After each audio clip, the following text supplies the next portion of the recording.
Hello guys, this is your friend and we are back with a new fanfic. If you enjoying this fanfic then press the like button and subscribe my channel. Let's start a new fanfic. Which is What If Naruto x Sakura x Hinata x Hanabi, Part 2.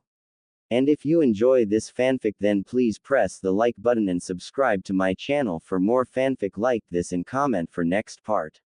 And now let's start the fanfic. He asked her to pretend to be his girlfriend because she was one of the few girls in town that seemed to hold no romantic interest for him just to get so peace and quiet. The only reprieve he'd gotten from this attention over the last 2 years though was when he dated Sakura. The rest of the girls in the village were far too scared of the Hokage's apprentice to make a move on the sage when they were dating. Hanabi lost in her thoughts. I'm such a fool for even thinking he liked me that way. How is it so many guys tried to court me from other noble houses lately and I turned them all down with barely a thought, but a few hours with Naruto and I'm humping his leg. A fine heiress I'm going to be. She thought sarcastically. She sighed. I already know the answer though. All my courters wanted to date the Hyuga heir, not me. Hanabi Hyuga. Naruto never looked at me that way. He just sees me as Hanabi. I guess that's why I just can't seem to get my guard up around him. The courters were so stupid sometimes. Some 40-year-old lord from lesser clan actually tried to get father to set up a arranged marriage with me when I was 12 years old for the good of the village. Peace, yeah, right. More like the good of their clan. The Hyuga clan is already the most powerful in the village. Who would we arrange a marriage with that would benefit us? The Hokage herself. Thankfully the Hyuga clan doesn't set up arranged marriages with lesser clans. Father wants to preserve our Byakugan. He already told me I could pick my suitor, but father wouldn't approve of anyone but the strongest of ninja for the heir of the clan. Hanabi felt two strong hands grip her shoulders. She looked up at Naruto. His steel eyes had changed back to their normal blue and he looked at her in concern. I'm sorry, he said earnestly. I'm being too hard on you. After all we did just get put on the same team. What did I expect? No, you're right, she admitted while shaking her head back and forth. I'm sorry I lost control like that. I just wasn't expecting you to be testing me like that, Sage Naruto. She said with a bow of her head respectfully. Naruto's eyes widened slightly. Maybe she is a noble after all. She just called me by my title. Admittedly, I normally don't like it when other girls refer to me like that, but this time it was appropriate. He thought. Well, I didn't set out to test you like that. I expected you to push me away and get embarrassed so you wouldn't want to fight anymore. I wasn't expecting your reaction. When I realized how into it you were, I was going to drop you, but Iruka sensei broke the moment first. He confessed. Again, I'm sorry, she said, still blushing and looking away from him. Naruto smiled. It's okay. It's forgotten, but now we need to get started training. I don't suppose you're really gifted with making clones? He asked curiously. Well, not really. We only use them for distractions sometimes and we never hold them long. We don't really focus on building the chakra for using jutsu like other ninjas. We focus more on pinpoint control so that we can do great amounts of damage with very little chakra. She said. He said in thought, finally taking his hands off her shoulders. I guess I should teach you the shadow clone jutsu first. That way you can train like me and Konohamaru and get stronger much faster. He said, thinking out loud. Sage Naruto, I don't think that jutsu is going to help me when my chakra reserves are so low. It would probably burn up a fifth of my chakra to make one clone. Isn't it also a forbidden jutsu? I think you need to get permission to teach it.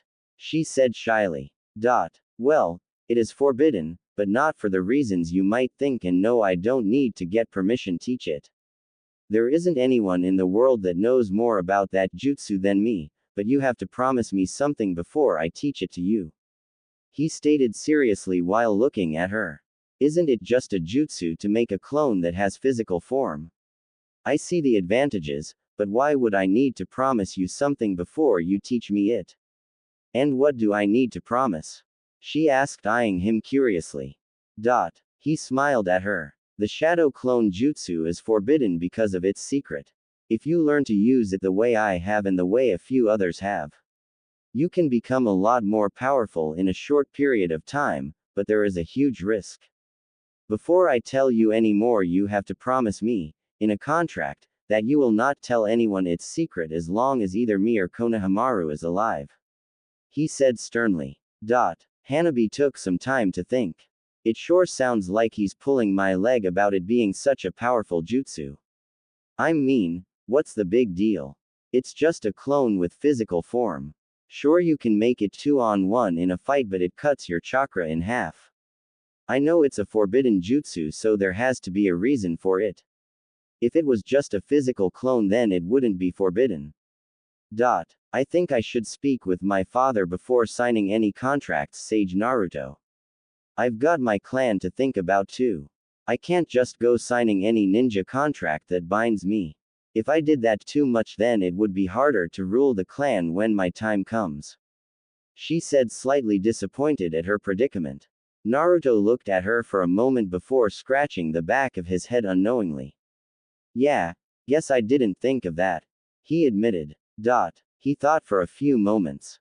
Well, how about for now I teach you the shadow clone jutsu on your word alone that you will not tell anyone else how it's done. But I will not teach you the secret of what makes it forbidden until you have your father permission, he said as he hammered his fist into his open hand at his idea. She thought blankly and then sighed in defeat. I guess, I promise not to tell anyone how to do the shadow clone jutsu or reveal anything I learn about it, she promised. Naruto smiled at her happily. Good. You already know how to make a clone using just chakra, right? He asked Hanabi. She was starting to grin. Yes, Sage Naruto, she stated. Naruto moved behind her and moved her into the correct position to perform the shadow clone jutsu. Now I want you to only focus on your shadow. For a normal clone, you just make an illusion with your chakra. For this one, you're going to use your shadow to make a physical clone that will have half your chakra, he said. Naruto moved back in front of her and got into the same position. Now you're literally going to make another copy of you, but you can't split your own body. That would of course kill you. So what would you use as a template to make a clone? He asked her. Oh, that's why it's called the shadow clone jutsu. That is so simple. I wonder why no one else seemed to figure it out before, she thought as her eyes light up. She smiled. My shadow. Of course it makes so much sense to me now. I always thought you used shadow chakra to make them. Naruto laughed. Yeah, that's what everyone thinks, but nope, it's just plain old chakra. Now remember, while you're making your clone, you have to give it half your chakra, he said sternly while waving his finger at her. First though, I want you to watch me do the jutsu with your Byakugan and pay close attention to how the clone is formed, he said. Hanabi, still in the jutsu form, activated her Byakugan and watched Naruto, then looked away. Naruto, there is something you should know before doing that, she said. Naruto looked at her, puzzled, with his hands in the crossed-fingered pose. What's that, Hanabi-chan? He said curiously. Well, you know you have a lot of chakra, right? To the Byakugan, you're actually like a near blinding light of chakra. Do you think you could make a shadow clone with a chakra level closer to mine and do the jutsu? She asked awkwardly. Oh, I didn't realize that. Yes, I can do that. Shadow clone jutsu, he said with an innocent look. A Naruto clone appeared and the real Naruto ran about 200 feet away. Okay, watch closely. I'm going to try forming it as slowly as possible without it failing, but that's still going to be half a second at most. Ready? The clone asked. Yes, she said respectfully. Shadow clone jutsu, the clone said. The clone did the jutsu a few more times before Hanabi spoke. I think I see, but I'm not sure. It looked like you created the chakra network, then pumped it full of chakra and the clone appeared. It didn't seem to use the shadow as a template per se. It looked more like you used it as a rough outline.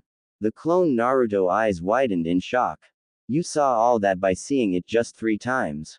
Then the clone smiled ear to ear. You're going to get this a lot faster than Konohamaru did. The clone cheered then dispersed. The real Naruto came back with the same smile as she deactivated her Byakugan.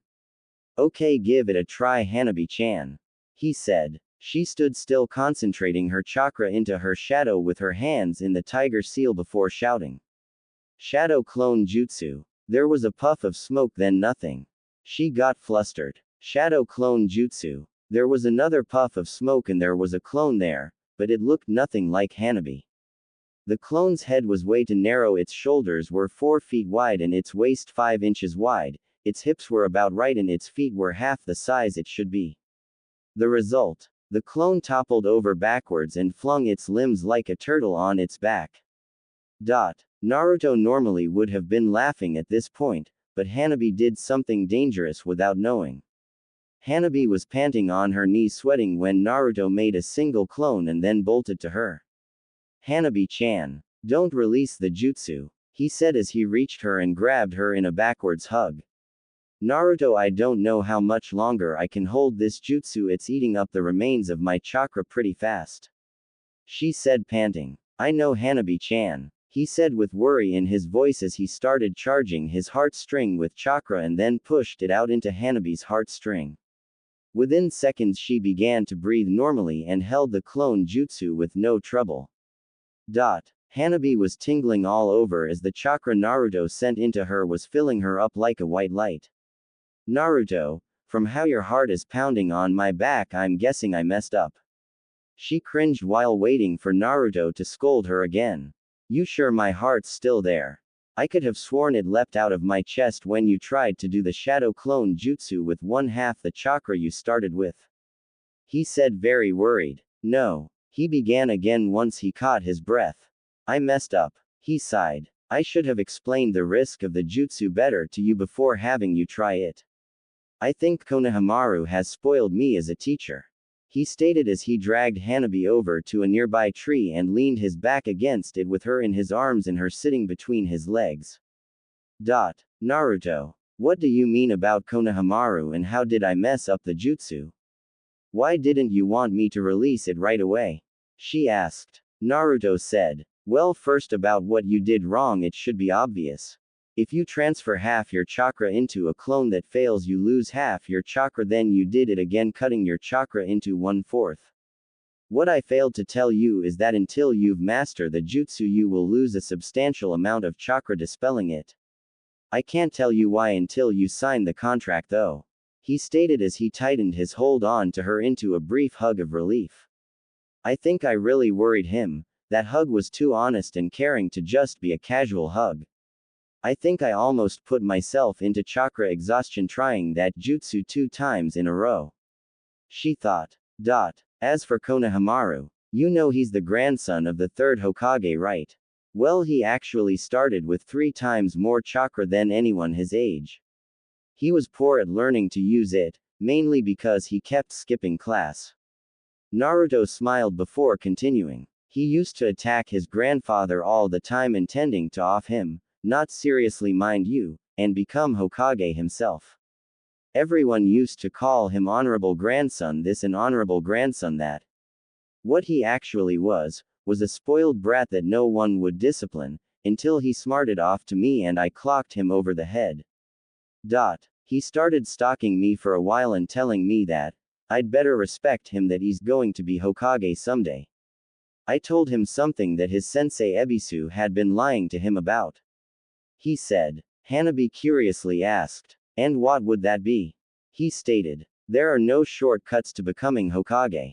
He stopped cutting class after I told him that, and the next time Ebisu told him that his training was the only shortcut he had to becoming Hokage. He told him that there were no shortcuts to becoming Hokage and that I had taught him that. Ever since then I've been teaching him. He was the first person that liked me for who I was. Naruto. And not. He stopped before saying anything about Kyuubi.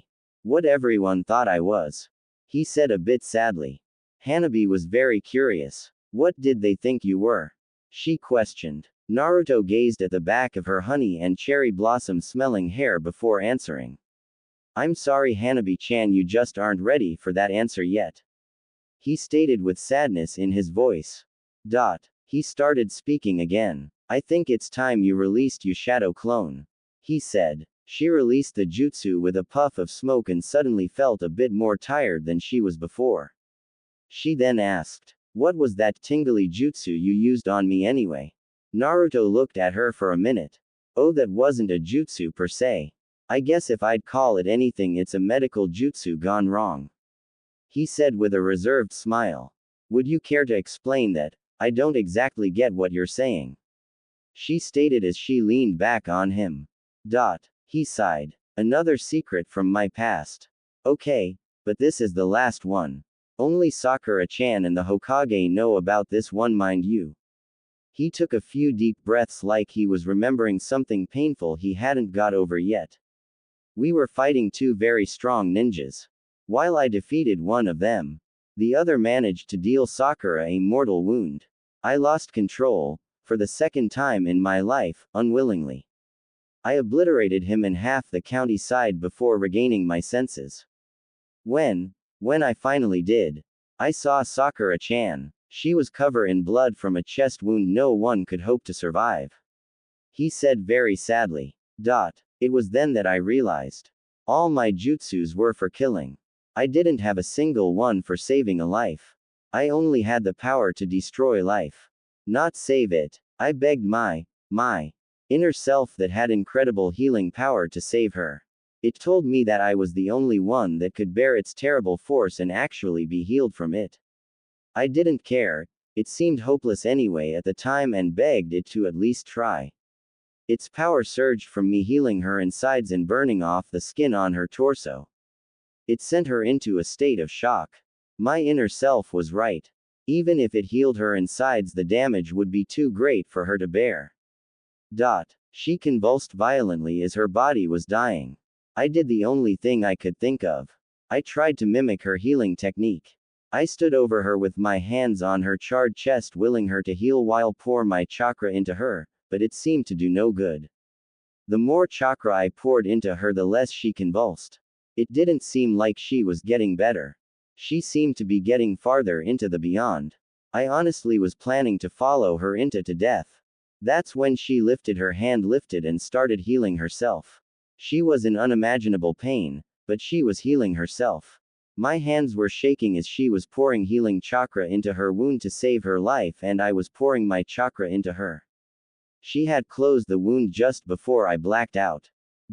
I ended up in a coma for 6 days, and when I woke up, Tsunade was furious with me. She demanded to know who had taught me that forbidden jutsu. I explained that I was only trying to mimic Sakura-chan's healing jutsu. She scolded me, telling me that what I did wasn't a healing jutsu. It was a raw chakra transfer and it was very dangerous. She told me that I connected myself to Sakura-chan's heart string chakra line, essentially linking our chakra networks. If she would have died, I would have felt it like I had died and lost my life due to the shock. She told me that even in the hands of a master of medical jutsu, it was dangerous because the patient would the medic dry of chakra trying to stay alive even if they were out cold, killing both the medic and the wounded ninja. She also told me that doing a raw chakra transfer was a huge drain on a person's chakra, as most of the chakra in the transfer is lost. She told me that it would take about 4 times the chakra that would normally be in someone's body to bring them back to full chakra levels. After that, I begged her to teach me medical ninjutsu. She laughed at me until she figured out I was serious. She taught me healing ninjutsu, but told me I'd never be anywhere near her or Sakura-chan's level. I can close most life-threatening wounds enough to save their life until a more qualified medic can look them over. I asked her to teach me more, but she refused, telling me I had too much chakra to control to learn anything else. I found a way around that though. I made a clone with 1/100th of my chakra. She still refused to teach me and told me I was too careless and reckless to learn surgical ninjutsu or anti-poison ninjutsu. She also made the whole hospital staff promise to never teach me any more medical ninjutsu, especially Sakura-chan. He finished. Wow, it's like he'll tell me anything about himself. Well, anything that doesn't pertain to forbidden jutsu or one of his so-called secrets. I almost forgot. I was so wrapped up in his story. That jutsu he used on me that might have killed him if I followed his story right. She cringed. Naruto, she said awkwardly. Did you do something really dangerous for me? No, Hanabi-chan. The raw chakra transfer is one of the few medical jutsus where having a massive amount of chakra isn't a hindrance, it actually helps.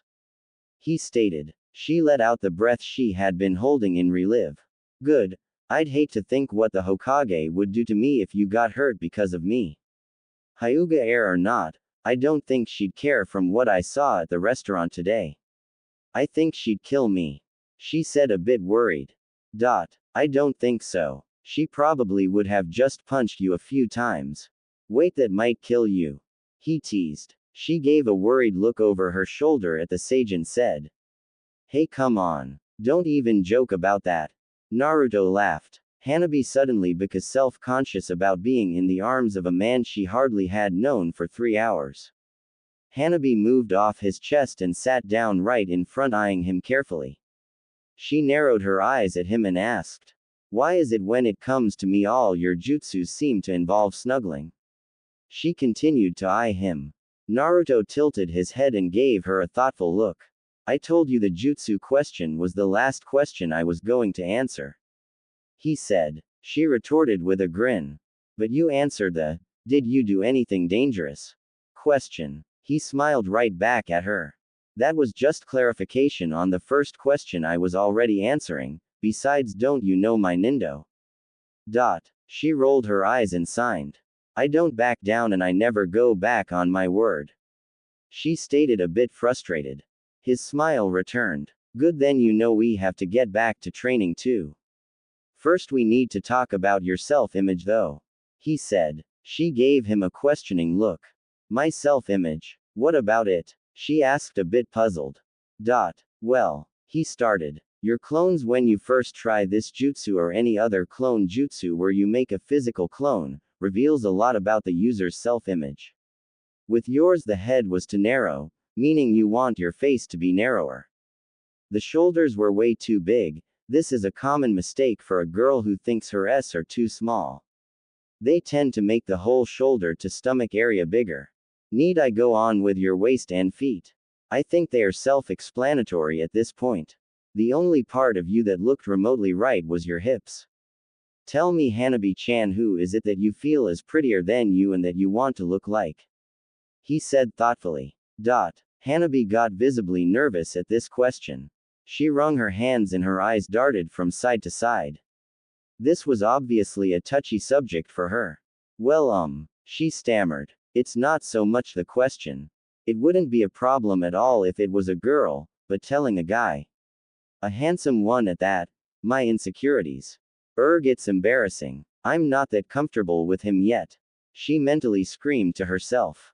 It's Hinata, isn't it? He stated flatly. She blushed. Cammy. Is it obvious to him just from my clone or is this another one of his weird abilities? She spoke meekly. Yes. Naruto sighed. That's something I'll never understand about girls. You dress yourselves up to be as physically attractive as possible, wanting huge in a toned butt. Then you chastise the guys for looking when you catch them, but at the same time you seem to like it. He said. So tell me, why do you want to look like Hinata? Do you really want a bunch of horny fools drooling at the sight of you? He stated bluntly. She spoke shyly. Well, not exactly, but when you're walking next to someone and they all look at her that way you feel inadequate, so to speak. Sometimes I want them to look at me that way and hope they want to get to know me. She said shyly. Naruto rolled his eyes at her. So let me get this straight, you want to look like a goddess and have a guy love you for your mind. Do you realize how insane that is? He said. She glared at him. Well, it's better than having them like you just for you mind and ending up in the just friends zone, which always happens if the guy doesn't see you as you ally attractive in some way. She spat. Naruto stared her down for a moment. There is no way you'd have experience of something like that at your age. Whose words are you spouting? he said, eyeing her like he was boring into her soul. Well, a long time ago. I talked, she said before he cut her off. Ino, he stated flatly. She stammered, yes, I talked to Ino. She said shyly after being caught. Naruto signed, knowing what he had to explain. Look, I know Ino better than you think. I ought to. She was my first real love. The whole way she went about getting a guy to like her was total wrong. He sighed again. Just like I've told you. Let me explain. Men are simple. You show them a goddesses, they see a goddesses and want her you ally. You show them someone that they have a lot in common with and who's easy to talk to, they will like you and they may end up as just a friend. Where girls make their mistake is they get insecure about a relationship and try to use the one thing that they know will get the guy to think of them, appeal. Which end up leading to or the guy not liking you at all because you're a tease. What if 3 years down the road when you already have a child together you realize that you both make each other miserable?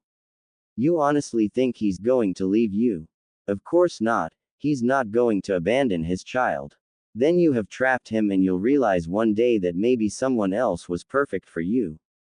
But you went and dragged into a relationship before you knew if you wanted to spend the rest of your life with that person all because you got insecure. He said knowingly. Cammy, he rambles on like he's my father telling me why not to have before I'm ready. Who knew the village playboy had such a tight moral views on the matter? Hanabi thought. She spoke. I understand your view, but I still don't completely agree with you. She squinted at him. He laughed. Fine, ask Hinata about how she feels about all those guys staring at her. Then I want you to go eat breakfast over at Nara's house and tell me if you want to look wire. He stated. She blinked a few times in confusion. The Nara's? Isn't that Shikamaru's parents' house? She asked. He grinned. Yes, that's the one. He said. I think it would be good for you to see two people much later in life that had too quickly. Naruto got up off the ground and said. Enough relationship talk. He waited for Hanabi to get up.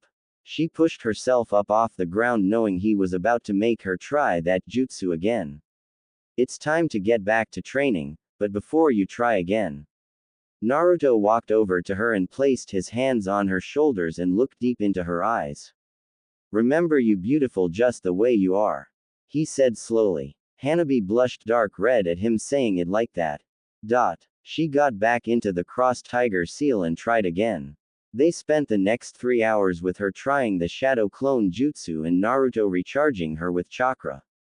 She was making good progress, but her clones still weren't perfect. The face was still a bit too narrow and S were slightly larger than they should be, but the rest of the clone looked good. Naruto yawned. Okay, that's enough for today, Hanabi-chan, he said sleepy. Hanabi frowned. I can still keep going. She eyed him. Naruto yawned again. Maybe you can, but I can't. I've refilled your chakra network over 30 times now. I'm running out of chakra. He said sleepily. Hanabi yawned. Darn you. Your yawn is infecting me. Now I feel all sleepy too. She said, feeling her body slowly throb as she had stopped for a moment. I'm going to be sore tomorrow, that's for sure. She thought. Oh, you said you had something you wanted to give me. What was it you wanted to give me? She asked.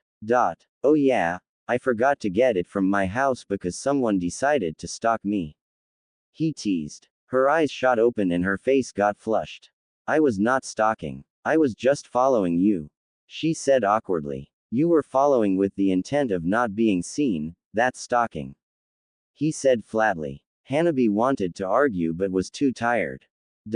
Naruto, I'm going to go home now to get cleaned up. She said. Naruto stood up and finally released the clone he made before dashing off to charge Hanabi with chakra the first time. The sage became noticeably less fatigued after that. Hanabi, before you go, would you like to have dinner at my place tonight? He asked. Her eyes went wide from shock. Okay, I can write off most of the other things I've misunderstood, but that defiantly sounded like a date request, maybe more than a date. She thought with both a bit of excitement and a lot of dread. Are you asking me out on a date? She asked, stunned. Naruto was shocked for a second then laughed. Sorry, I didn't mean for it to sound that way.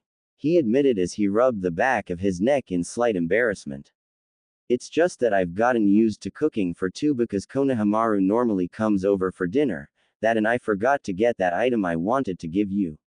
I guess that did sound bad, asking you over for dinner when we hardly know each other. I'm sorry I brought it up. He said innocently with a short laugh.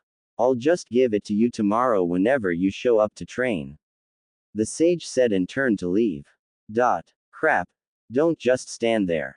The guy has been feeding you his chakra all day and teaching you. He used a forbidden jutsu just because he was worried about me. Think fast. Ask him something, anything. Her thoughts raced. What are you making for dinner? She asked slightly coyly. Naruto turned around to see her acting shyly. He eyed her carefully. Nothing to fancy. I'm not that great of a cook. Probably some sushi rolls and miso soup. It all depends on what one of my clones brings back from fishing. He said. She smiled sweetly. If it's okay with my father, I'll join you. Where is your house at? She asked. Naruto laughed. Did you forget lunch, Hanabi-chan? Lord Hyuga isn't going to remember his own name until tomorrow, and he probably won't want to be alive till later that evening. He said. Oh, I forgot about that. I can't come over without his permission. She gave him a sad, disappointed look. I'm sorry, Naruto. Actually, you can Hanabi-chan. You just tell your handler servant that you're visiting your new teammate to discuss tactics and have dinner. It's way better than some of the things Hinata told her handler to come visit me. He said. She was stunned for a moment. No way. I can do that. I never knew that. She stated in disbelief. Naruto eyed her for a few seconds. Well, Hinata did. You didn't think your father was never going to let her make friends and visit, did you? I'm sure it's the same with you. Just ask your handler. I bet she says it's okay. He said. I can't promise anything, but I will ask her if it's okay. She said in an unbelieving tone of voice. By the way, where do you live? You never answered that. She asked questioningly. Oh, that, you know the old ghost compound? He asked. Yes, I know that place. It's supposed to be haunted, but I went inside the grounds there with my father one time and there is a really beautiful mansion inside. I asked my father when I was 5 years old. When I get married, can you buy me that house as a wedding present? She laughed. He told me that all the money in the village wouldn't buy that house. That house would remain empty till the heir of one of the village's greatest heroes came of age to live there. I'm not sure I believed him, but it is a really nice place. Not what most people seem to think it was. So you live near there? She asked. Actually, Hanabi-chan, it doesn't look so haunted anymore and hasn't for 3 years. That's actually my home. Naruto said, a bit embarrassed that she had already seen his house. Her face faltered. You live there. So is the story about it being the home of a hero of the village my father told me true? She stammered. Naruto smiled. Yes, that's true. I am the heir of a great hero of this village and he did leave me the house, but I'm not ready to tell you who he was just yet. So please don't ask me about it. He said. Hanabi just smiled at him. Okay, I won't ask you about that, but tell me, is it as nice inside as the outside is? She asked. I guess you'll have to get permission to come over for dinner to find out. He teased. She scowled at him playfully. What time is dinner? She asked. Naruto thought she looked like a kid in a candy shop. Well, it's about 4 p.m. now, so I'd guess shortly after 6 p.m. Remember to tell your handler first. I don't need half your clan searching the village for you. He eyed her critically. She smiled a bit overexcited. Okay, I'll go talk to Shizen and ask her. She said and headed off for the Hyuga compound. Goodbye, Sage Naruto, I hope to see you later. She said with a wave. She's been so reserved, save for when she has been shocked by me, but I tell her where I live and she acts like a 5-year-old after her father told her they were going out for ice cream. She really a lot prettier than she thinks she is. I just hope she doesn't have Hinata's faults. Well, I guess I should visit father's grave and tell him I've got another student. He thought. Hanabi just smiled at him. Okay, I won't ask you about that, but tell me, is it as nice inside as the outside is? She asked. I guess you'll have to get permission to come over for dinner to find out. He teased. She scowled at him playfully. What time is dinner? She asked. Naruto thought she looked like a kid in a candy shop. Well, it's about 4:30 now, so I'd guess shortly after 6 p.m. Remember to tell your handler first. I don't need half your clan searching the city for you. He eyed her critically. She smiled a bit overexcited. Okay, I'll go talk to Shizen and ask her. She said and headed off for the Hyuga compound. Goodbye, Sage Naruto, I hope to see you later. She said with a wave.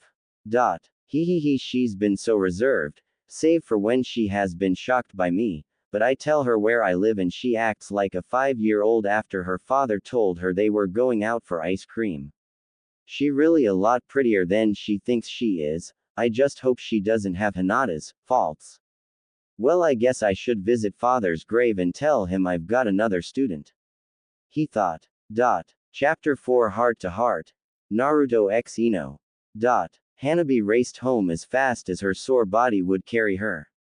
She reached the main compound and started searching for Shizen. It took the young Hyuga a full 10 minutes before finally finding her handler in the laundry room. Shizen. Hanabi called and finally someone replied. I'm in here. The voice of a middle-aged woman emanated from the nearby laundry room. Hanabi walked into the room with a slightly puzzled look of her face. What are you doing in here, Shizen? It's not your job to do laundry. She stated in confusion. Shizen was on her knees in front of huge washing basin scrubbing clothes. Shizen was in her late 30s with straight brown hair pulled up in a bun over her head with brown eyes and she looked too thin. She was wearing an old brown jumpsuit. Shizen replied. Oh, Kake is sick so I'm filling in with some of the maid duties till she's better. What is it that you need? Hanabi was a bit nervous and shyly asked. You know I just got put on a squad, right? Well, Naruto asked if I wanted to have dinner at his house and I was wondering if it would be okay if I go. Shizen eyed her for a long moment that made Hanabi a bit uncomfortable. Did he ask you out on a date already? She stated bluntly, which was very unlike her. Hanabi became slightly nervous. No. Well, I thought that's what he was asking at first, but come to find out he is just used to cooking for 2 people and it seems Konohamaru isn't coming over tonight. She said, moved defensively, then she wanted to appear. Shizen continued to eye Hanabi, no sure if she should believe her. She bluntly asked. Do you like him? Hanabi's eyes widened at her question before saying. What? She repeated louder and slower. Do you like him? Hanabi blushed a light shade of pink. We only just meet. Well, I did see him a few times when he was dating Hinata, but we never talked much more than a greeting. She said. Hanabi continued. He's probably the strangest person I've ever met, to be honest. 1 minute he's a total goofball. The next he's a wise teacher. Then he's a concerned overprotective fatherly person. Then he'll be a easy to talk to friend that I feel like I've known much longer than just today. His personality seems to change like the wind, making him impossible to read. You should see the way he uses his chakra.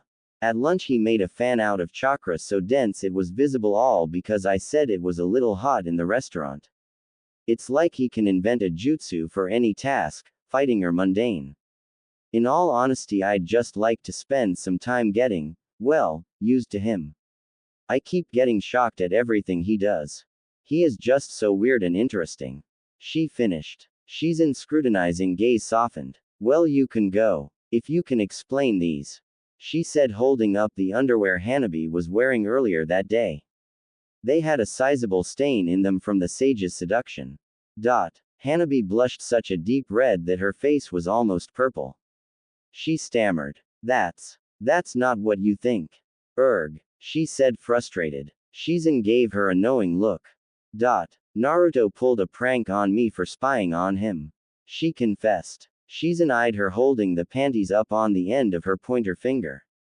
This is a prank, she said, clearly unconvinced. Hanabi rolled her eyes. No, that's not it. I ended up losing my temper and I tried to hit him because of his prank. She said. Shizen's eyes widened with shock. You tried to strike a sage. Do you realize just how powerful he is? The only one in the village that's even on his level would be the Hokage herself. She scolded her. Hanabi sighed. Hokage level or not, his dodging needs some work. She said sarcastically to Shizen. Shizen cut her off. You actually managed to hit him? She asked in a stunned manner. Hanabi replied. No, he moved just enough to dodge it, but it left me in a compromising position. We nearly kissed. He thought I was trying to him and me back. He didn't touch me anywhere inappropriate. She quickly reassured her handler. I wanted to let him go and get away, but my body wouldn't obey me. It was so frustrating to lost control like that. She said embarrassedly. Later when we had to train together, I went to chew him out for that and he ended up chewing me out instead. It turns out he was testing me and I flunked pretty badly. He told me any cute guy with a poison needle could kill me without a problem.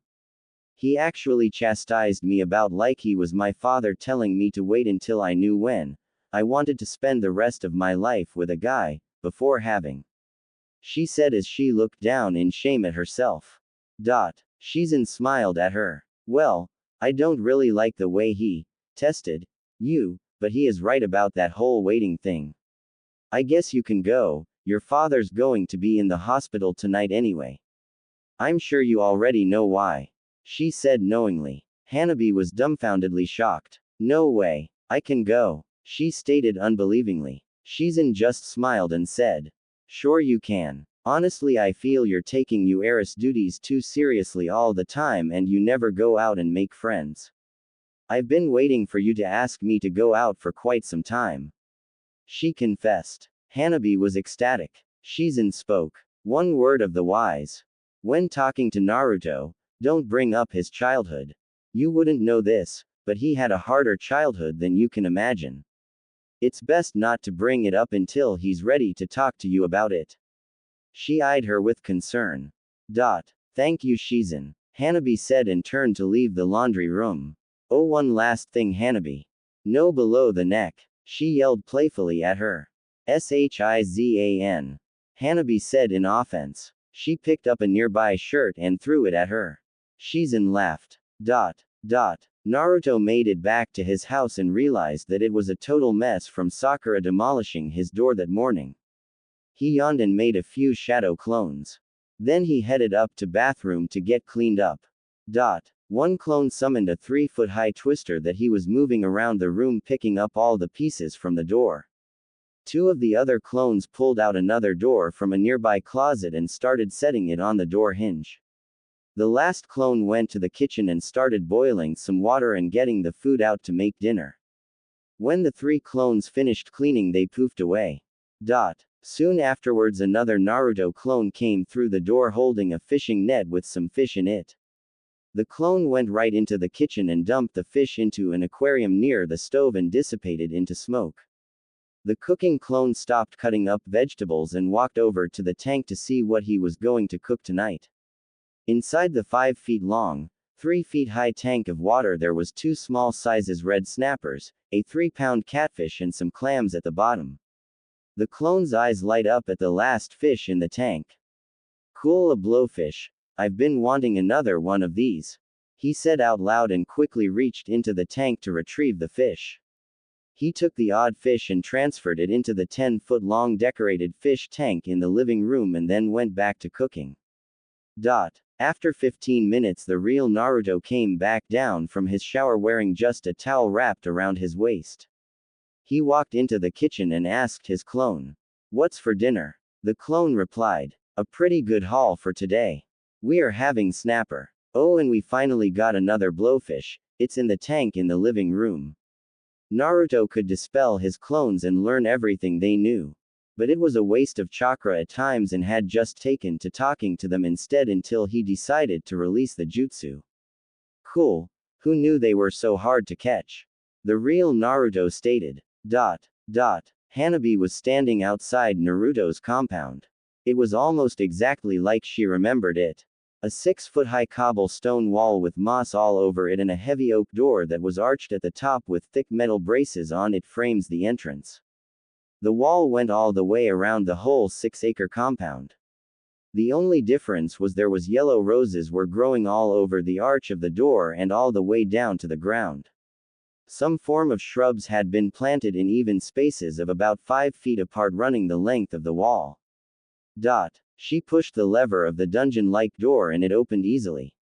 She was held in awe at the sight before her. She thought she had stepped into a fairy tale. The mansion was 3 stories high, about 150 feet wide, made of a dark oak-looking wood pillars and white stone. All the windows were made from cut crystal, each having a design on them of an animal or flowers. The front entrance was a small step up to the porch area that was about a 15 feet by 15 feet square stone slab. It was sententialed by 2 massive dark oak columns over a foot thick that had been carved to look like vines were growing up them. In front of each of the 2 columns stood a statue. They were facing each other. On the left side there was a statue of a man holding an orb in one hand that was stretched out like it was attacking the other statue. In the other hand of the statue was a kunai that it was holding with the blade down and close to its chest. The statue was partly painted. The hair had been painted blonde and the eyes were painted blue. The rest of the statue was unpainted, like it was a work in progress. The statue looked a lot like Naruto, but the hair was longer, the face a bit more mature. The other statue looks like something out of her worst nightmares. Standing 15 feet away from the first statue in front of the other column stood a huge fully painted statue of the 9-tailed demon fox. The demon fox was crouched in an attacking position like it was about to pounce the statue of the man. The statue looked like it was snarling and the many tails were fanned out behind it. One of the tails was halfway up the 2nd story of the mansion. She guessed the fearsome statue was about 16 feet long and 18 feet high at the highest tail. The 100 yards from the wall to the house was nothing but flowers everywhere. They were planted in neat 4-foot wide rows running parallel to the house all the way down the yard with carpet-like groomed bright green grass in between the rows. Every type and color of flowers she could imagine was there. There would be 5 to 7 feet of one type of flower, then another, then another. It looked like a flower farm. The only thing that looked out of place was a lone bamboo tree on the left side of the house. She started down the lone cobblestone path that led up to the house and got within about 30 feet of the front door before getting a bit nervous. The closer she got to the Kyubi statue, the more real it looked. She was starting to wonder if it a statue at all. It was so lifelike. She was about to step off the path and walk around the statue of the man to reach the door like a frightened child when Naruto opened the 2-wood carved door to the entrance of the house. Hanabi stopped dead in her tracks. "Hi Hanabi-chan." Naruto looked at her frightened expression and the way she was just about to step off the path to avoid the statue of the demon fox. He roared with laughter. Hanabi suddenly felt very silly for what she was about to do and looked down slightly embarrassed. Naruto walked off the porch and draped his arm around the neck statue of the Kyubi demon and pretended to give it a noogie. "This big guy didn't scare you, did he?" he asked with a chuckle. Hanabi gave a slight laugh at her own childishness. "Yes, I guess it did. Just a little bit. It is so lifelike. Where did you get it?" "Well, this one was a gift from Gaara. He made it with sand and then compacted it. Then used some weird fire jutsu to harden it into a statue. I just asked him for something that would keep away all the girls that were stalking me. He asked me what the most fearsome thing I could think of and I told him the 9-tailed fox. He made this and put it right in the middle of the walkway. Sai saw the statue and asked me if he could paint it. Sai is kinda of weird like that. I told him he could and that's why it's so lifelike. He said with a smile. Who's Sai? She asked curiously. Oh, you don't know him? He uses art as his jutsu. He paints stuff and it comes to life. That has to be one of the weirdest jutsu I've ever seen, but it is handy when he uses it. Naruto said. Hanabi eyed the other state. The paint job on it wasn't nearly as good as the other. It was very sloppily painted on the few parts that were painted. She asked him, "What about this statue?" "Oh, that one. I saw that one locked away in a vault while helping Tsunade move some stuff from her office. I asked her if I could have it to go with my nine-tailed demon fox. She told me that I couldn't have it as it belonged to all the people of the town, but she could probably get it loaned it to me for a long time.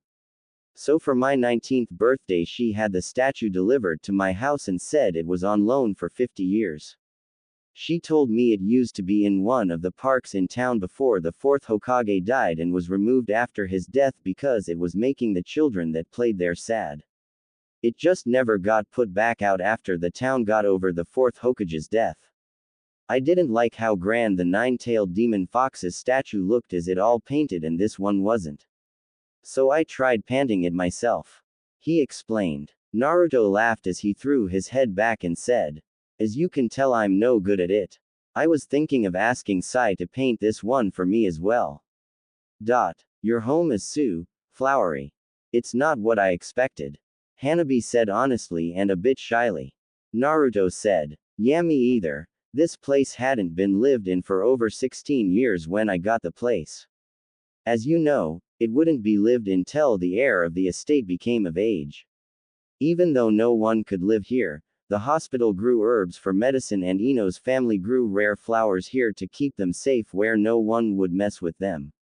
The council would sometimes borrow scrolls from the library inside, but largely the place has remained untouched." He said. It's the most beautiful place I've ever seen, she stated in awe. Naruto smiled. "I'm glad you like it. I'd give you a full tour of the place, but it will be getting dark soon," he said, still smiling. Hanabi looked at the sky. It was already turning a dark orange, signaling the coming of dusk.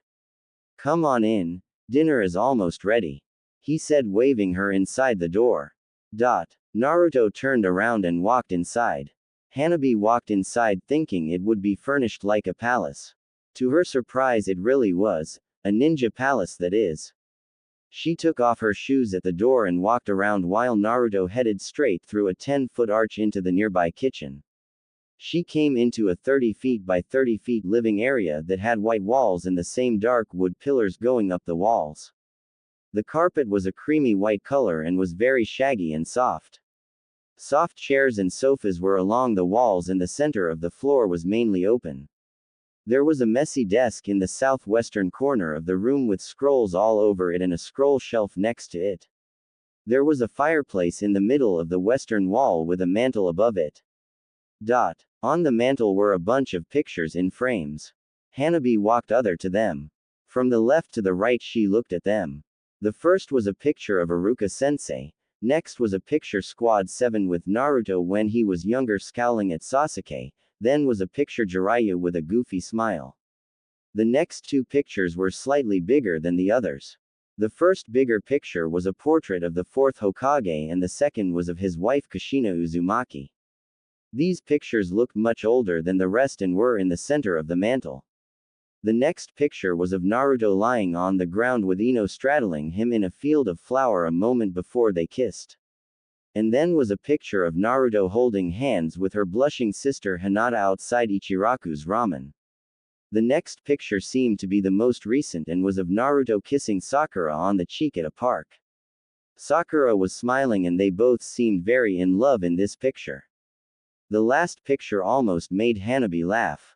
It was of Naruto when he was younger wearing the third Hokage's hat. He had such a huge boyish smile in it that it made Hanabi smile just from looking at the picture. There were 3 large portraits hanging on the wall over the fireplace of the first, second and third Hokages. Under the picture of the second Hokage was a glass case about 3 feet wide and 5 inches tall. Inside was a broken sword and the small plaque on the case had one word engraved into it. Raijin. There were pictures and weapons all over the walls. There were several pictures of Naruto and Konohamaru. Mostly they were of them training or eating ramen. One picture that seemed kind of strange and out of place. It was a picture of a bridge, but that was until she read the name of the bridge was, the Great Naruto Bridge. Wow, he's got a bridge named after him.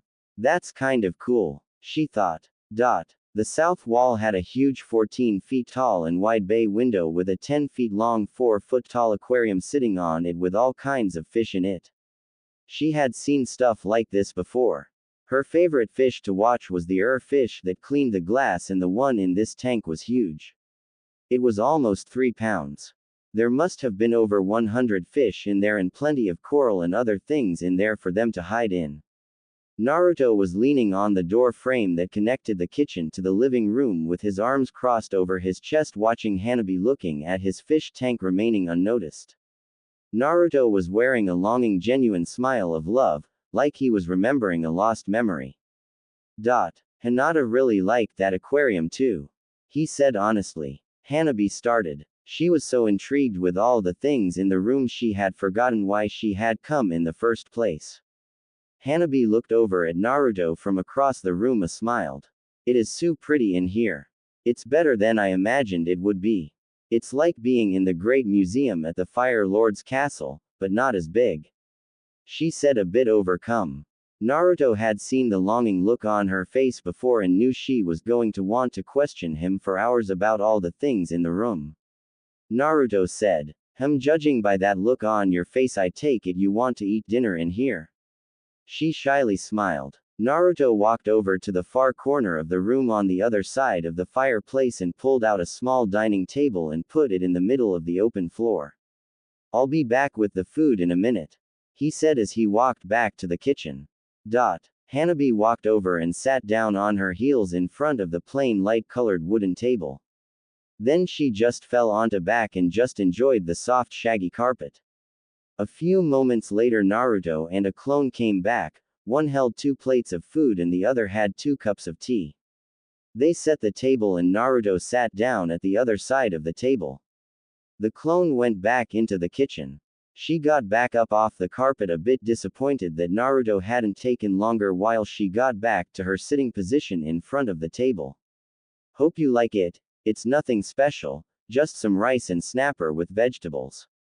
My clone is getting the soup, he stated. The clone came back with the soup and left again. Itadakimasu, they both said before eating. Hanabi asked, where did you get all this stuff? It looks like it would take a lifetime to gather it all, things you have in here. Well, it would take weeks to explain where all of the stuff came from. Some of it's from the 3rd Hokage, some from the 4th Hokage, some from the 5th Hokage, some of it is from friends, and the rest I gathered from my time as a ninja. Have any item in mind you'd like to know more about? He asked while eating much slower than at lunch. Hanabi's eyes drifted over to the sword case under the portrait of the 2nd Hokage. Is that what I think it is in the case? Naruto gave her a confused look. Didn't see that one coming. You're asking about the same first thing Tenten wanted to know about. If you think it's the Raijin sword of the 2nd Hokage, then it's exactly what you think it is, he stated. Her eye went wide and she dropped her chopsticks. I thought that relic was lost long ago, she said, clearly stunned. Naruto said, yes it was, but as luck would have it, a mercenary for hire had it. He was contracted to kill the client we were contracted to protect years ago. A fight ensued and I thought he had killed Sakura-chan and Sasuke. I charged the guy with a Rasengan and took a hit from the lightning coming out of that sword. I broke through the lightning and drove my Rasengan through the blade, snapping it. I took the broken weapon to Tsunade after the mission was over and asked her if I could keep it. After I moved here, I mounted it on the wall under the 2nd Hokage's portrait. It just seemed like the right place to put it, he finished with a shrug of his shoulders. Hanabi blinked a few times. You broke the 2nd Hokage's sword, she stated in disbelief. Naruto gave her a concerned look. Please don't freak out like Tenten did, he said while grimacing. Hanabi was clearly stunned and said, no, I'm not going to freak out. I just didn't think that sword could be broken. Nor did I ever think it would be here and that you would have it. Naruto laughed. Well, it's technically not mine. It's like the statue of the Hokage out front. It's on loan, so I can't pass it on to my heirs if I ever have any, he said. Hanabi said with a grin. What do you mean if? I thought you were the town playboy. She teased. Naruto gave a slight chuckle before asking. Do you honestly believe that? I'm not a fool, Naruto. After that lecture you gave me, I kind of figured it was all the girls chasing you, not the other way around. She said with a rise and fall of her eyebrows. Naruto smiled. I'm glad to finally have another person to see the truth. He said thankfully. Hanabi got a bit serious and asked. If it's not too much to ask, what happened to make you break up with Ino, Hinata and Sakura? I mean those pictures on the mantle over there. In each one of them you just seem, well, like you're with your soulmate, maybe not the Hinata one but defiantly the other two. Naruto got a longingly sad look on his face. Well, he sighed. I guess you should know since we are teammates now. He sighed again. I guess I'll start with Ino. My first real love, he said.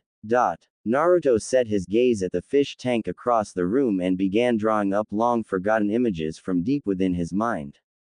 He closed his eyes and opened them slowly before speaking. You see, after I saved the village the last time, everyone knew I was the reason it was saved. It couldn't be denied. Well, with me being single, every single woman in the village seemed to want to get to know me better. I even had my own female fan club. He said, letting out a fake laugh of spite. At first I thought it was pretty cool to have a fan club like that. What a fool I was.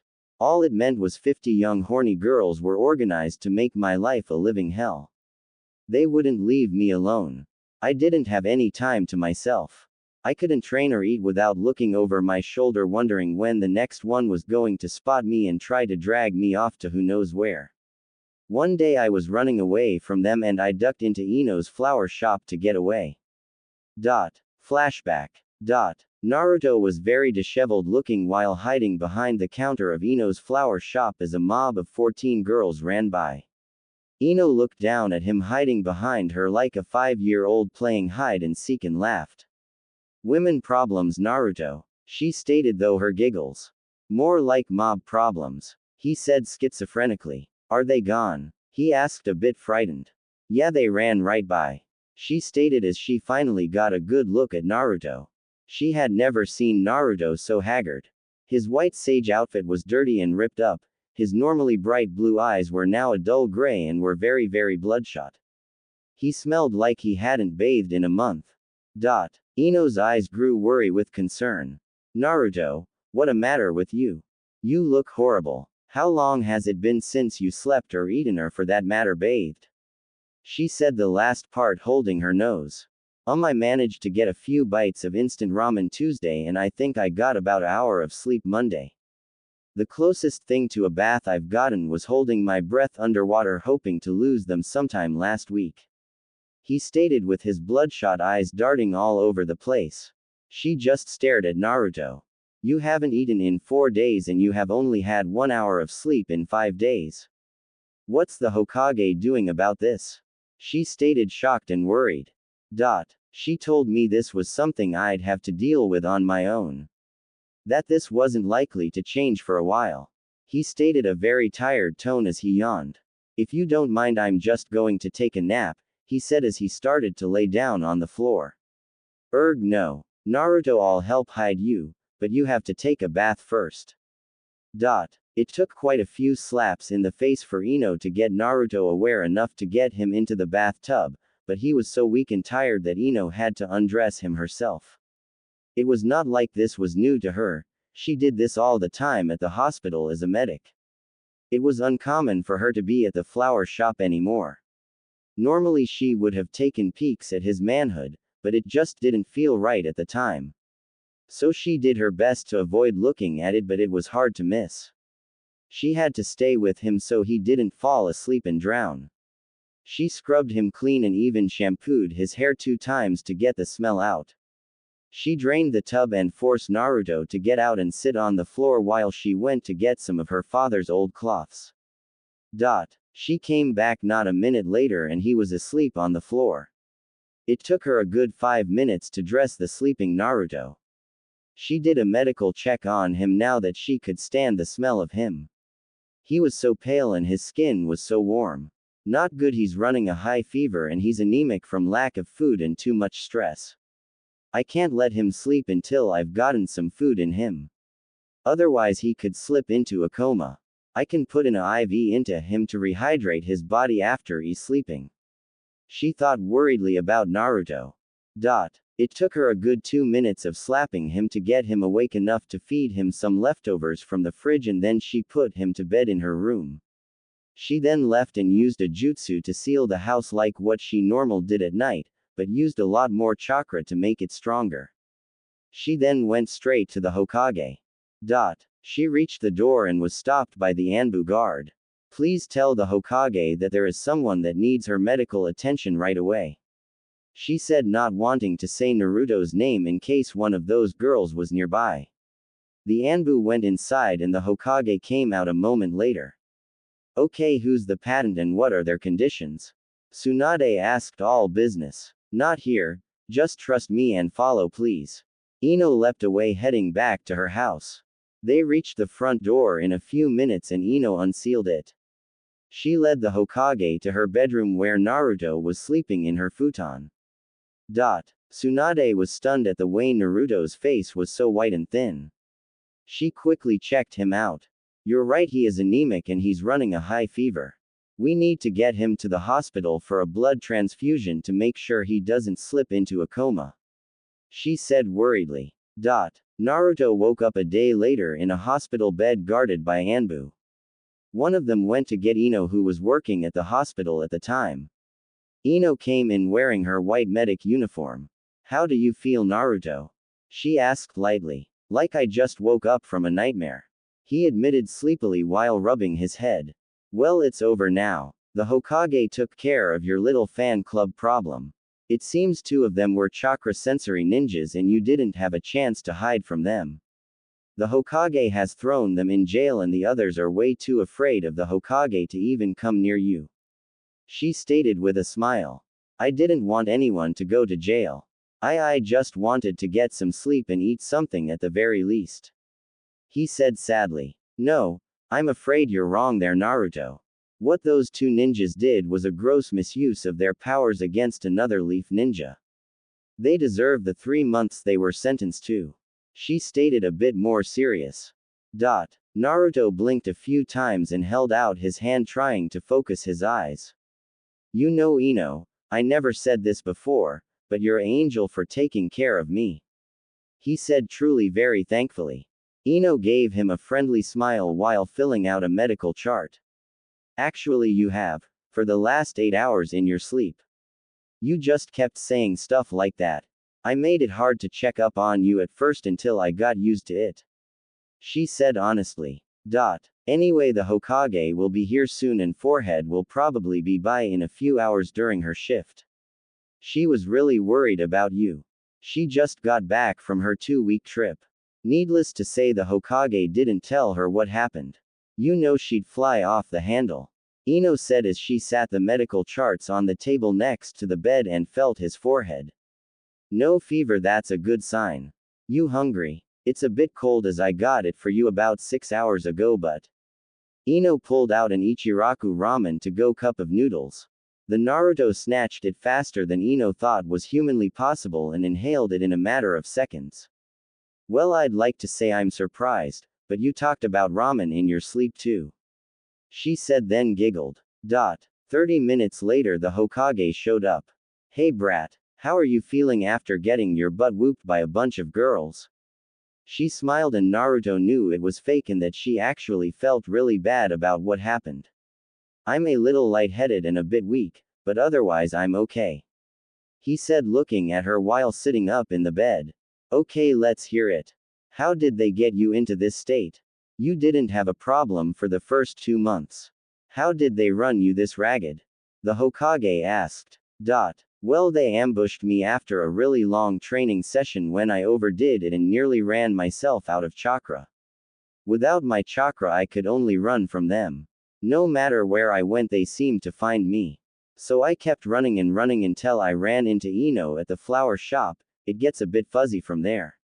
He said while squinting his eyes and grabbing his head. Sounds like what I got out of those two mastermind ninjas. They had spotters around me so you couldn't get close to me. I should have pressed the council to give them a year instead of 3 months. She said. Anyway, we need to come up with a way to get all those girls will leave you alone. The best way would be for you to get a powerful ninja girlfriend. She said knowingly. Naruto eyes widened with horror. Please no girlfriends. I think I've had enough of girls for a while. He stated and then looked around uncomfortably. Present company excluded. He added quickly. Well then you need a pretend girlfriend. She stated bluntly. Who am I going to get to do that? The only single girls I can think of that don't seem to want to get involved with me are you two, Kurenai and Sakura-chan. He stated frustratedly. Actually, I've already talked it over with her and she agreed. If you decided you didn't want to get involved with anyone, that she would pretend to be your girlfriend. She said. Naruto eyed her carefully. Who is it? He asked. Me, Naruto. Ino said thoughtfully. You are a hero of this village. It's the least I could do, beside I could use some help carrying some shopping bags. She smiled. Naruto breathed a sigh of relief. You really are an angel, Ino, and a lifesaver. He said as he fell back down on the hospital bed while looking at the ceiling. End of flashback. That's how it started with Ino. He said. We just started to pretend to be dating and then after 2 months we confessed our love for each other. We started dating for real from then on. None of the other girls, ninja or civilian, would bother us because we were so lovey-dovey in public. We could make the whole street we were walking down feel like a third wheel. He laughed. Those were some of the happiest days of my life. He said sadly as he was lost in thought. Hanabi had been quiet for some time, letting Naruto tell his story. Well, if it was all going so well, what happened? She asked, then bit her lips together, slightly ashamed she was pressing him for more information. Oh, that, Naruto said as he rolled his eyes and got a very sad look on his face. Well, Ino's family has this weird jutsu to read minds, ya know. They can read someone's minds if they touch them, not just read their mind. They can touch you for a few seconds and tell you everything that happened to you in the last month. I was training one day before she normally showed up to train with me and I got distracted. I fell out of a tree and hit my head like a goofball and knocked myself out. Ino came to train with me not long after and found me on the ground with a small head wound. She panicked and used her mind-reading jutsu on me. It is a jutsu that should never be used under stress. It backfired on her. She ended up living my life from the age of 5 to the age of 10 as best as Tsunade can figure. I doubt you know it, but I had an unimaginably hard life when I was young. I'm not ready to tell you about that yet though. The result was Ino's mind was shattered.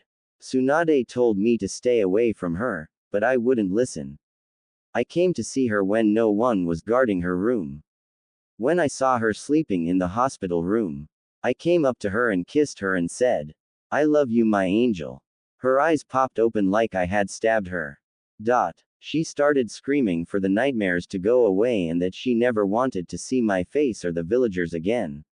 She was totally out of her mind. Her words hurt me so badly. I didn't make it 20 feet down the hall before breaking down and Sakura found me and had to take me home. After that I never went to see her until the Hokage said it was okay. It killed me to do that. Every day I wanted to see her face and tell her how much I loved her. Every day I waited for the Hokage to come see me and tell me that she was all better, and every day she never came or sent word. After 2 weeks of thinking of nothing but her, it became hard to recall exactly what her face looked like. How could I forget what she looked like? I did nothing but think of her. I barely ate, I almost never slept, and I hardly moved. How could my mind be fuzzy when trying to recall my angel face?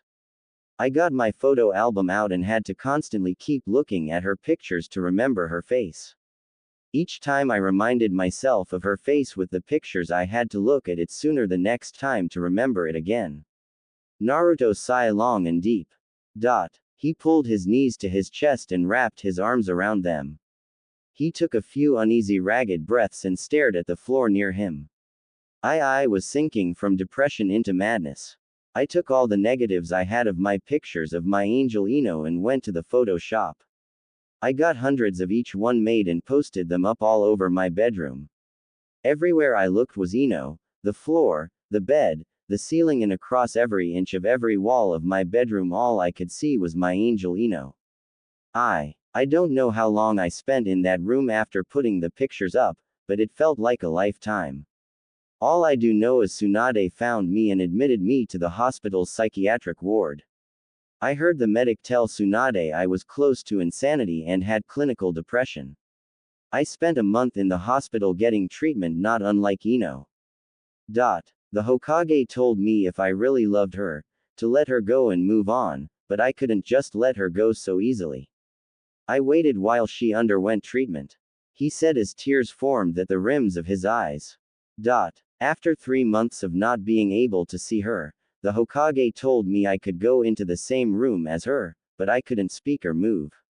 I just had to stand there, and if she freaked out I had to leave. Well, she made it 3 minutes in the room with me before she showed signs of a breakdown, so I left. That had to be the hardest 3 minutes of my life, too. Quote, Naruto was talking through clenched teeth of frustration and tears were steaming out of his brilliant blue eyes, and it took him a few moments to speak. To just stand there looking at the woman I loved more than my life. While she was looking at me like I was the scariest thing she'd even seen. She was trying to bear looking at me. Bearing my very sight. I'd been dreaming of holding her again. I can still smell her scent of random flowers. It took everything I had not rush over there and crush her lips with mine and tell her that I loved her, and I'd do anything to make her well so we could be together again. Naruto's breath was coming in sobs as he head fell to his knees. Hanabi was stunned watching Naruto cry on his knees. She had no idea what to say or do. She couldn't believe how passionate his words were and deep how his frustration was. How can he ever smile with loss like that? She couldn't help but think. She felt something cold on her face. She touched his cheeks and felt her own tears on them. When Naruto finally had calmed himself down, he began to speak again in a very sad voice with no frustration anymore. Every week for 2 months I'd came and sat in the room with her and she would get a little better each time. Naruto sounded like a shell of his former self. Every week she would be a bit less fearful, she could bear my sight for a few minutes longer. Every Sunday I both looked forward to and dreaded seeing my love, my angel. Because every week she may have been getting better, but also every Sunday I lost another piece of my hope that we would be able to return to those happy days. Every time I saw the fear and sorrow in her eyes I lost a piece of myself. He confessed. At the end of the 2 months Tsunade said she could go home, but that she would probably always feel pain when looking at me and she would have nightmares fits from time to time. Naruto sat there very quiet. He had stopped crying and looked sadder than anyone Hanabi had ever seen. I had to eventually make the hardest choice of my life. He said as he clenched his arms tightly. I had to do what Tsunade told me from the beginning, let her go and not see her anymore. I'd only cause us both pain if I tried to continue our relationship. I went to her house and asked her father to speak to her. He refused me and asked me to leave. I had already steeled my nerves and convictions. I told him that I was going to see Ino one way or the other. I regret that threat now, but it was the only way at the time. He said. He led me to her room and told me I had 10 minutes before he came in after me. I thanked him and knocked on the door before entering. There I saw my freighted little angel, sitting on her bed reading a book. She looked at me and her eyes went wide with fright and she started mumbling to herself, going through some mental routine before eventually calming down enough to sit still. I waited quietly until she was calm. I told her, Ino, I don't know if you even remember me from before the accident. How in love we were, how much we cared for each other. I always hoped you would, but I've lost it. I've lost my will to hurt you every time you look at me. I see the fear in your eyes and it's killing me. It's leaving me an empty shell of a person. My angel, you're still the most beautiful woman on this earth to me. I will always love you, and if you ever come to love me again. Ino cut me off. I never stopped loving you. It's just the nightmares of your childhood. They keep me awake till I'm deranged. I'm scared to sleep and you only remind me of the nightmares. She said, barely holding on to her sanity. I know, it's killing me to think of a life without you. At least you only see them when you sleep. I dream about life without you and then awake to find it's true every day. I live in waking nightmare. I said, heartbroken and in defeat. She told me, I know what you came for. She still knew me. She knew I just wanted to kiss her, to hold her again. I'd waited so long to have her in my arms again, and she invited me, though it would cause her nightmares that would make her scream. She loved me that much. I was overwhelmed. I wanted to kiss her so badly, but the thought of causing her pain of any kind would destroy me. I knew what she was offering me. She was offering me much more than what I wanted and something I always dreamed about. Naruto said. She offered me the chance to make love to her, at the likely cost of her sanity. Naruto puffy swollen eyes began shedding tears again. I wanted her so badly. I both regret not taking her and I'm thankful I didn't at the same time. I just held her and cried. I couldn't help it. She will always be my angel. Naruto took long a moment before speaking again. In the past 3 years I've only been able to greet her once, in my garden, while she picked the flower she always smelled like. I always watch her when she comes. I always want to talk to her. To tell her even now she's always on my mind, but I cannot. Not at the cost of hurting her with the nightmares and driving me into madness of my own grief. He said, then paused, lost in his own waking nightmare. Hanabi didn't want to ask it, but she just couldn't help it. How long ago did you greet her in the garden? Naruto sighed. About 6 weeks ago. She's still just as beautifully as ever. She managed to greet me back, but I could still tell it was hard for her. I could still hear the fear and sorrow in her voice. She couldn't even look at me. I cursed myself for my weakness of talking to her again, for hurting her. I had a clone follow her that day and she did fine. She is pretty much back to normal to everyone, but me. It looked like she was fine all day and my clone watched her sleep. 2 hours into her sleep she woke up screaming again. My clone could only bear the sound for a few seconds before releasing itself. That was my angel, my true love, my Ino. He confessed and stayed silent for a few minutes. His eyes were red, swollen and bloodshot as he clutched his knees in a sitting position. Naruto suddenly said while looking at Hanabi. Thank you for listening to me. It's been a long time and I never really had anyone to tell that to. After Jiraiya died I kind of lost one my great guiding lights on those types of matters. He may have been a pervert, but when it came to life matters he was very wise. Tsunade was never one to bring sensitive things like that to, and my only other person to tell was Sakura-chan, and that was Ino's rival. I couldn't tell her. I've always had no one to tell. I can't believe he kept that bottled up for so long. How could he bear it? Is this what it means to be the hero of the Hidden Leaf Village? Is it merely a title to set him on a pedestal while ignoring that he's human while glorifying his accomplishments? Hanabi was lost in thought.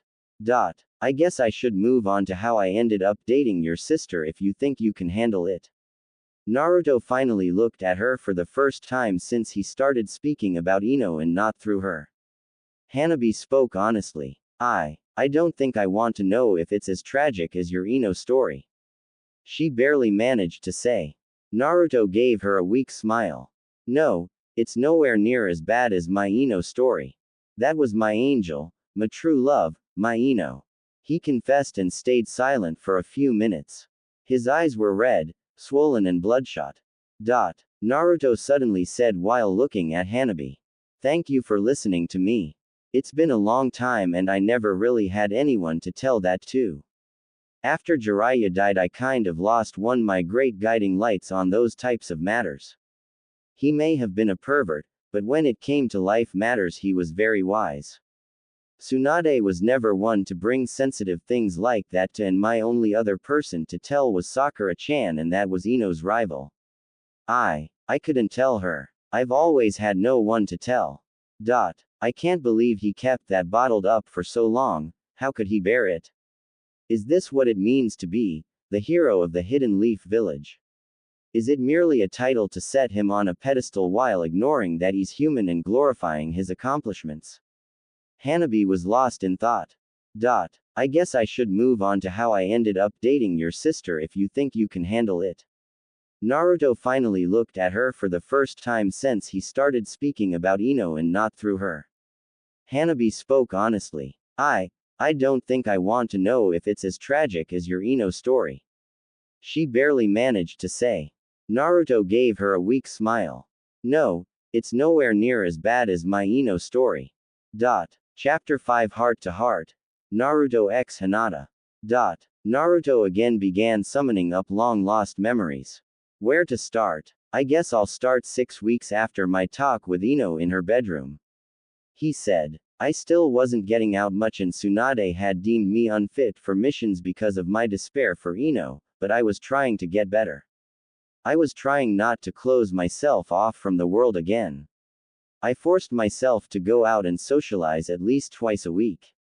Whether it was just to get a bowl of ramen or to talk to Sakura-chan for a few minutes during her breaks.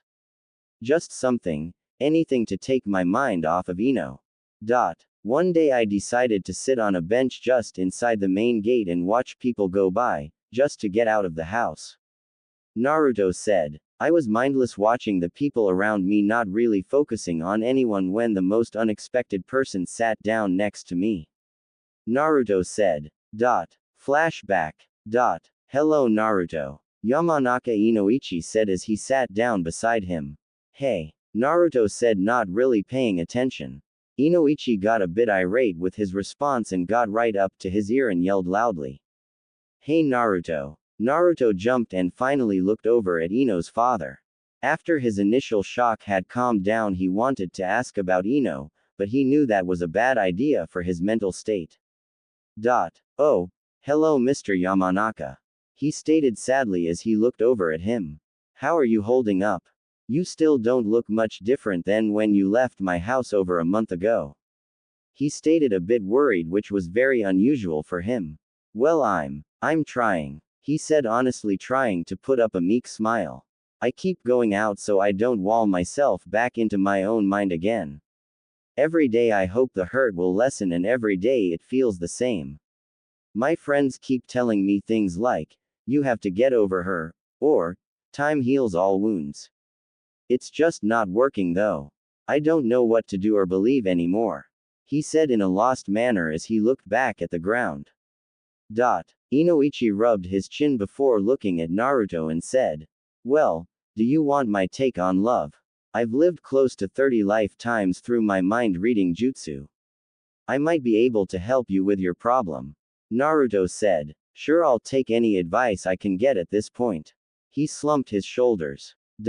Inoichi spoke. After my first love, I was going through something kind of similar to what you're going through. I myself didn't have a glowing childhood either. It can hardly be compared to the nightmare you endured though. He said with a look over at the sage. I heard all those tired lines and now I know it was mindless talk from those pretending to be wise, but they were actually fools. I'll tell you something most people have to learn on their own and can never seem to put into words.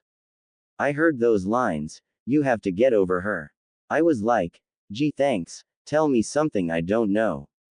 I heard, time heals all wounds. It's just a glorified way of saying figure it out yourself. He stated bitterly. You never get over it. That's just not the way love works. The first step to healing is to accept your love for her and accept it's probably not going to change from day to day like it used to. He said. Naruto eyebrows constricted while he looked at him. What do you mean? It was changing from day to day. I'm not sure I get that part too well. Naruto asked. Inoichi laughed. Well, I'm sorry. I guess you have been trained by the Leaf Village's finest and most powerful ninja, but when it comes to love and relationships, I'm guessing they aren't much help. He stated. You can say that again. Naruto said with a sarcastic expression. Well, love does change from day to day. It's what makes your first love so wild, free and powerful. You never know what the next day is going to hold. Everything is new and you can't help but grow your love for each other. When you fight, will feel nothing but hate or anger for them at the time, no love at all. We humans in all actuality can only feel one emotion at a time while a memory is on the surface of our mind. When it pulls itself into the rest of our memories, that's when we can feel many emotions at the same time. When it first pulls itself into our mind, the memory will be powerful. Say a memory that made you angry could be 80% of your judgment on a matter 1 minute after it happens. But an hour from then, as the memory pulls into your mind of a lifetime of memories, you will see it better for what it really is. A few moments of your life, then the memory could be less than 1% of your judgment on the matter. This is normally when you stop being a fool and tell yourself something like what you fought over is petty compared to all the love you feel for that person. In a fight, it's almost always both parties' fault anyway. When you first start to love for the first time, your heart is small, so one person can easily fill it up and they can do it very quickly. This is what it means to fall hard and fast like what you did. It didn't work out, now your heart is all scared and disfigured from your lost love.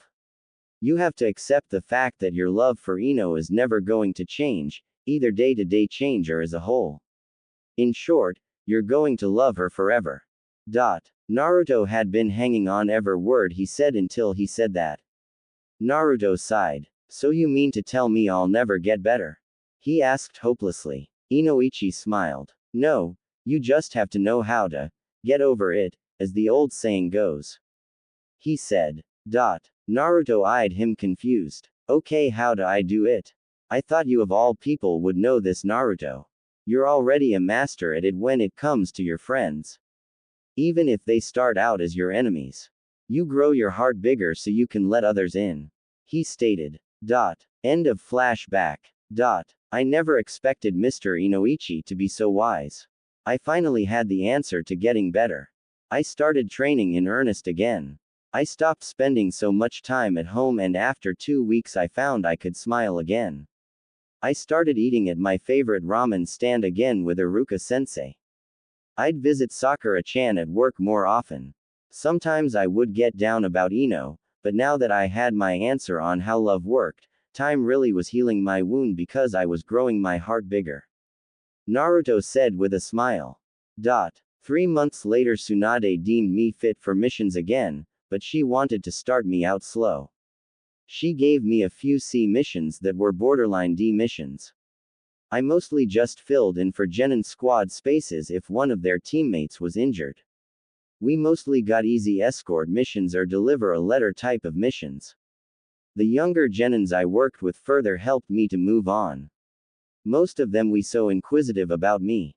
I always loved the look on their faces when I told them my rank was Genin 2. Naruto laughed. Hanabi finally smiled. She had been in a rather dark mood since Naruto's last story. The mood was finally starting to lighten a bit. This went on for about 2 months until Tsunade had worked me back to a ranked missions. Hanabi asked. So how did things start with you and Hinata? She asked, seeing as how the sage was being long-winded about it. Naruto he eyed her curiously and said. She's your sister. I figured you already knew. Hanabi rolled her eyes. Well, we are sisters, but we don't talk much and we don't get along well. Besides, my heiress duties have kept me pretty busy and her missions keep her busy. We hardly ever talk, and when we do, it's never about anything important. She said. Naruto said. Still, that's kind of strange you girls wouldn't talk. I guess I'll start on how we came together then. Well, Kiba, Neji, Rock Lee, Choji, Shikamaru and I were walking down the street talking about guy stuff just before the summer festival. He said. Flashback. Kiba said. So guys, who is everyone asking to the summer festival? Neji, how about you first? Neji replied. I'm taking my little cousin Hanabi. Her father is too busy right now to take her. Kiba looked at him sourly as his shoulders slumped in disapproval and said. Man, that's so boring. Yo Shikamaru, who are you going to ask? Shikamaru said while standing up straight. I was going with Kurenai to help with Asuma Jr. again this year. Kiba said. Man, you're never gonna get a girlfriend at the rate you're going. Or maybe you already have. He teased. Shikamaru blushed slightly. Keep your sick fantasies to yourself, Kiba. Choji, you gonna ask a girl this year? Kiba asked as he rolled his eyes already knowing the answer. Choji said. No, my parents and me already made plans to go with Shikamaru, Kurenai and Asuma Jr. We planned it a week ago. Kiba said. Woo, that's the right path to get you a woman, let me tell you. He teased. Hey Lee, who are you gonna ask? Kiba questioned. Rock Lee's shoulders slumped. Well, I was going to ask Sakura-chan, but as luck would have it I happened to overhear Naruto asking her. Come to find out she's working that night. I asked Tenten and she tried to turn me into a human kunai pin cushion. I asked Tamari seeing as she's her unofficial business here and she politely tried to remove my head from my shoulders. I think I'm just going to stay home again this year. He stated in defeat. Kiba said. Ouch Lee. How about you Naruto? Don't tell me you're going solo. Naruto shrugged and said. I might walk around the festival a bit, but I wasn't planning to ask anyone save for Sakura-chan and even then just as a friend. Besides, who would I take? He laughed childishly. They all sweat dropped. Kiba said. Oh, I don't know, how about any single girl in town? You're the hero of the village. Any girl in her right mind would love to be on your arm for this. Naruto looked down a bit sad. Yeah, that's the problem. They all want to date the hero, and not me. Naruto. After the first date they probably want to rape me. He stated sadly. Kiba got a boyish grin on his face and said. So what the problem? Naruto said. Kiba, you pervert. If I asked a girl it would be someone I knew before that whole hero thing happened and she would have to be a ninja, not a civilian. Who would I take? Kiba looked up and thought for a moment before he said. Well then just ask the most physically attractive ninja in town. He hinted. Naruto said without missing a beat. Why would I ask the Hokage? Kiba said. What? No, I meant. Kiba's face went from being puzzled to curiosity to deciding, then to a sickly green. Oh god, he is right, that is Suiyu to think of her that way. She's old enough to be my grandmother. All the others save for Choji wore the same green expression before running off to throw up. Choji was in thought a moment longer before saying. You're right Naruto. The Hokage is the most attractive ninja in the village, but I think he was referring to Hinata. He stated calmly. Hinata. She always so shy and I don't think she's ever had a boyfriend. I think she may have really high standards or has someone she really likes and she's waiting for him to notice her. The latter sounds more like that case, but who in their right mind wouldn't notice Hinata? She's gorgeous. He stated. Choji eyed him critical. Our village hero is a moron. Choji said. Then asked to take her as an escort. What the worst thing that could happen? Besides, it's better to go as an escort than going alone. Naruto thought about it for a moment. I guess you're right. We are friends, maybe she would let me escort her, but I still say she out of my league. I'll go see if I can find her. He said with a boyish smile. He leapt off. Choji thought. Scratch moron. He's a downright imbecile. Kiba came back with vomit on his shirt. There are some things I wish he'd keep to himself. He stated sourly. Naruto made it to the Hyuga compound and greeted the guard. Hello, can you tell me if Hinata is home? Naruto asked with a smile. The guard said. Yes, she got back from training a while ago. I believe she's in the garden out back. Let me make sure it's okay to have a visitor, Sage Naruto. He said with a low bow. He went inside the gate and he returned a few minutes later and said. Lord Hyuga said it was fine as long as you didn't perform any S-ranked jutsu or higher. He stated. Naruto rolled his eyes mumbling to himself. Kami, you level 1 little mountain and they never let it go. Naruto walked his way down the flat white stone path to the main Hyuga compound. The main compound looked like a wall around a small quarter-acre open courtyard, but instead of a wall it was a 40 feet thick house built around it. Behind it was 80 feet of covered walkway that led to a huge 5-story castle-like mansion built from wood and bamboo that dominated the landscape. Naruto took the path around the edge mansion and reached the backyard. It was very green and peaceful in the garden. There were 4 small ponds with cat tails and lily pads. Huge goldfish and koi were in the ponds surrounded by rings of flowers. In the center of the largest pond was a fountain statue of a topless mermaid holding a jar that poured a never-ending stream of water. On the east side of the pond was Hinata laying on her back looking up at the sky on a white marble bench holding a daisy. She was wearing a loose-fitting white dress that went all the way down to her ankles. Naruto walked over to her and could hear her talking out loud while pulling petals off of a daisy. He loves me. She pulled one of the petals, dropping it into the water while fish came up to the surface of the water thinking it was food. He barely knows I exist. She pulled off another petal, dropping it into the water. Naruto walked over to the 8-feet-long bench and sat down on the small 1-foot space just in front of her head facing the small pond unnoticed by Hinata. He'd hardly give me the time of day. She said, tossing another petal. I almost got killed in a feeble attempt to protect him. She said, peeling another petal off. I confessed my love for him and he got amnesia. She said, tossing another petal into the water. He's probably in the arms of another woman right now. She said, throwing another petal.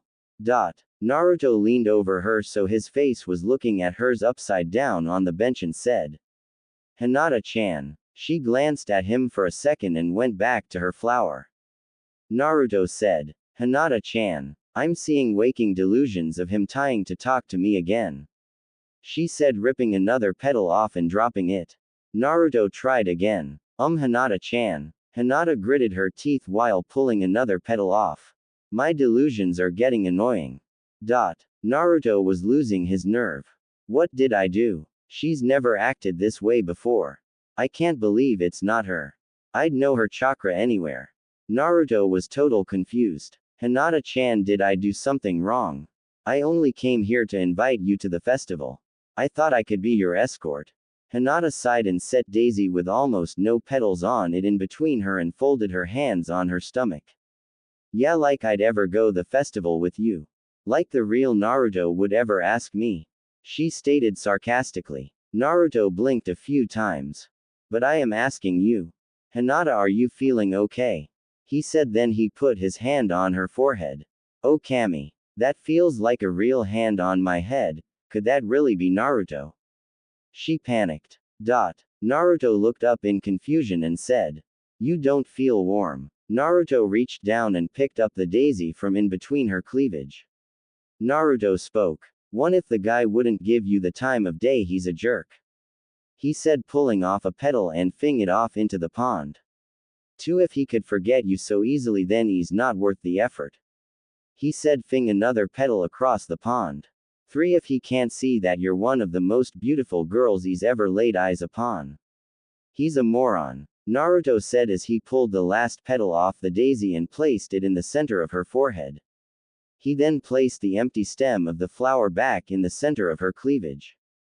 Hinata was breathing hard. Will you do something for me, Naruto? The thick white low-cut dress she was wearing was rising and falling rapidly. Naruto looked at her and curiously asked, What would that be? Hinata said with a dreamy look. Pinch me. Naruto shrugged his shoulders. Okay, if that's what you want. He reached over and pinched her gently on her shoulder. Hinata shivered when he touched her. Well, I guess since you're waiting for some other guy to ask you to the festival, then I guess you wouldn't want me as an escort. I'll go back to my afternoon training. Naruto said while smiling. Hinata panicked and blushed. Oh Kami, tell me I didn't turn him down. I'm such a idiot. Naruto got up from the marble bench. My offer stands if you change your mind though. He said with a smile. Hinata couldn't hold on any longer and fainted as Naruto walked away. Naruto was in thought walking back to the training grounds. I knew the guys were wrong. She doesn't want to go with me. Oh well, life goes on. Over an hour later, Naruto and hundreds of his clones were training on training ground 15. Hinata finally found out where Naruto was training and was watching from a good distance. Okay, now I just have to go over there and accept his offer. Why won't my legs move when I want them to? She tried to walk over to him, but her legs just wouldn't move. Why is this so hard? Maybe he found someone else to go with. No, I can't think like that anymore. I have to go over and talk to him. I don't need to accept his offer right off the start. Maybe I can just talk with him for a while and calm down. She mental warred with herself. She closed her eyes and tried to steel her nerves. The lone Naruto under a tree reading a scroll put it down suddenly. I sense someone chakra on the east side of the training ground. Naruto rolled his eyes. I guess I should see what fan club girl is spying on me this time and then chase her off. He thought. Naruto got up and dashed off in the direction of the chakra. When he got about 200 feet from her and realized who it was hiding behind the tree. Oh, it's Hinata. I better not charge up to her like I do the other stalkers. She might die of a heart attack knowing her. Naruto thought. Naruto slowed himself down to a stalking speed and rounded the tree, coming right up behind a mumbling Hinata sitting next to a tree holding her knees watching all of Naruto's clones. Naruto said. What's wrong, Hinata-chan? He asked softly, seeing as how she looked pretty sad and a bit upset. Hinata sighed. I'm hopeless. I can't even just go over there and talk to him. He finally asked me out to the festival and I think I blew it. I'm not sure if Naruto even still wants to go with me. She said, not realizing who she was talking to. Naruto smiled. Oh, I'm pretty sure that he does. He said, taking seat next to Hinata. Hinata gave a fake laugh. Ha, what makes you so sure? She said, finally glancing over at Naruto, then she looked back out at the clones for a few seconds before it said. She jerked her head back around to look at Naruto and blushed heavily. Naruto smiled. Well, let's just call it a hunch. He said sarcastically and laughed. Hope you don't mind helping out one of the academy classes booths though. I kind of volunteered to help them with their story cafe. Nah, Naru. Did you really want to go with me? I mean you could have nearly any girl in the village. She stammered. Naruto sighed. Well, I know that, but I'd like someone I can be myself around. I don't want to have to put on an air of being the famous hero of the village all the time. That, and you know my past and my big secret. Naruto got a bit sad. You're one of the few that never shied away when you found out about that. It's like it didn't even faze you. You're the only one that reacted like that. Even all the rest of the guys that knew me were scared at first. He said. If it wasn't a guy-girl kind of event, I could have asked anyone I know, but it is. I honestly only even thought of asking just 2 people. I thought of asking if Lady Tsunade. Oh my Kami, there's no way I could win Naruto's affections in competition with her. I didn't think Naruto would go for older women. Hinata thought worriedly. But she's going to be busy with the festival too, as she is Hokage. I don't think I want to get stuck at a bar with her, which would probably happen in the end anyway. So I discounted that option. I asked Sakura-chan if she wanted to go, but she told me she had work that night. I then went by and saw Iruka-sensei to ask him if he wanted to have lunch kinda as an afterthought, and his student mobs me. They asked if I'd help with their booth and I told them sure. It's not like I had anything else pressing to do. Naruto said with a shrug. It wasn't until Kiba kind of suggested that I ask you as an escort that I got the idea. He said. Hinata wasn't blushing anymore. I'll have to thank Kiba later for this. It not so bad anymore talking to Naruto. I'm becoming bit more comfortable around him.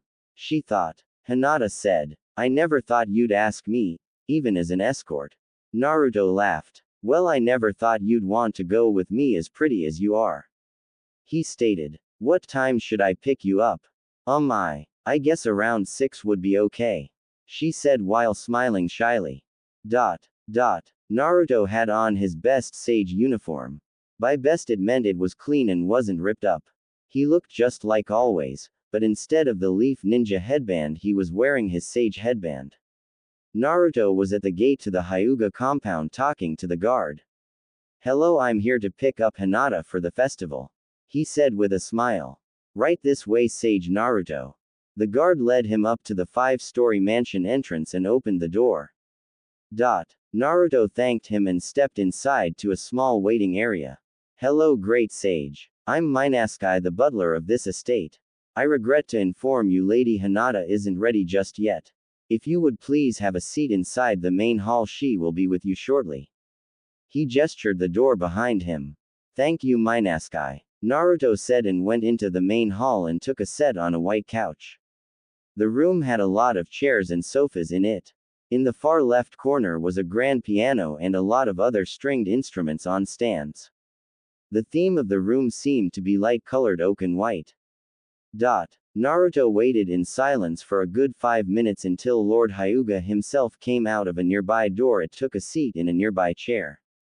"Good evening, Sage Naruto," the Hyuga Lord said. "Hello, Lord Hyuga," he replied. "Some formalities must be gotten out of the way before Hinata leaves with you tonight," he stated. "What formalities? We are just going to the festival," Naruto said, a bit confused.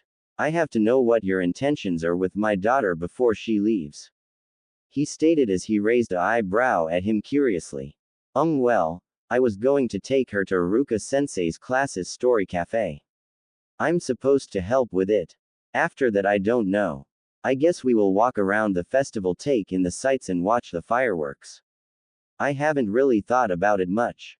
I'm just her escort. I wasn't really planning on it being like a date," he said honestly. Hiyashi was slightly embarrassed at his words. "Just her escort. Well, that's good to know. At least I don't need to worry about her getting out of control with her hormones," he thought. "I see," Hyuga Lord said in thought. Hinata came down a spiral staircase near the west side of the room wearing a white kimono with glossy pink and crimson flowers on it.